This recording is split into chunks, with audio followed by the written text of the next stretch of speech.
நான் பூண்டு குழம்பு எப்படி செய்யலாம்னு சொல்ல போகிறேன். வாங்க வீடியோக்குள்ளே போகலாம். இதுக்கு வந்து கடுகு, உளுத்தம்பருப்பு, அப்புறம் வெந்தயம் வந்து எல்லாமே வந்து ஒரு அரை டீஸ்பூன் எடுத்திருக்கேன். தனியா பொடி ஒரு 1.5 டீஸ்பூன் எடுத்திருக்கேன். அப்புறம் ரெட் சில்லி பவுட்ரு வந்து ஒரு டீஸ்பூன் எடுத்திருக்கேன். காரத்துக்கு ஏற்ற அளவுக்கு நீங்கள் எடுத்துக்கலாம். இதுக்கு நல்லெண்ணெய் எடுக்கிறது தான் ரொம்ப பெஸ்ட்டாக இருக்கும், ரொம்ப நல்லாயிருக்கும். ஒரு பெரிய தக்காளி ஒன்று கட் பண்ணி வச்சுருக்கேன். ஒரு மீடியம் சைஸ் வெங்காயத்தை கட் பண்ணி வச்சுருக்கேன். பூண்டு வந்து ஒரு 5-6 கட்டி எடுத்து அதை தோலை உரிச்சிட்டு எடுத்து வச்சுருக்கேன். ஒரு கருவேப்பிலை ஒரு கொத்து அதை நல்லா வாஷ் பண்ணி வச்சுருக்கேன்.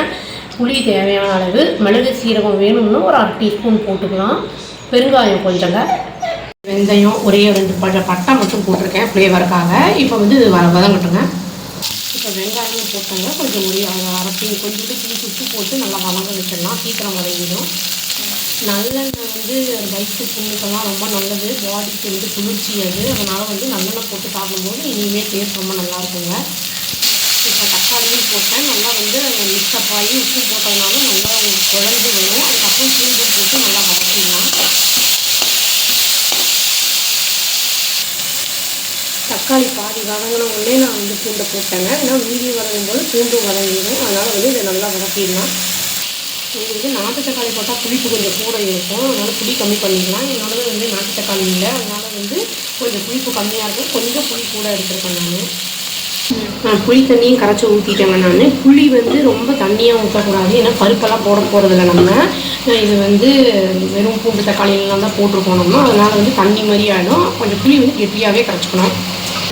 இப்போது கொஞ்சம் இது லேசாக கொதித்து வரும்போது உப்பு காரப்பொடியெலாம் போட்டுடலாங்க. தனியா பொடி எல்லாத்தையும் போட்டுடலாம். காரம் தேவையான அளவு போட்டுக்கலாம்.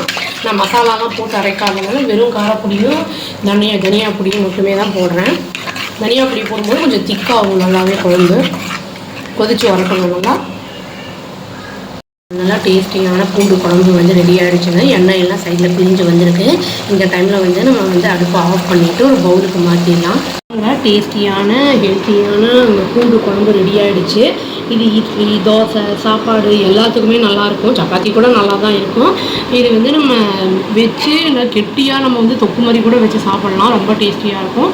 ட்ரை பண்ணி பார்த்துட்டு எப்படி இருக்குன்னு சொல்லுங்கள். அவ்வளோதான். Thank you. Please do like, share and subscribe our channel and click the all option and tap the bell icon. Thank you.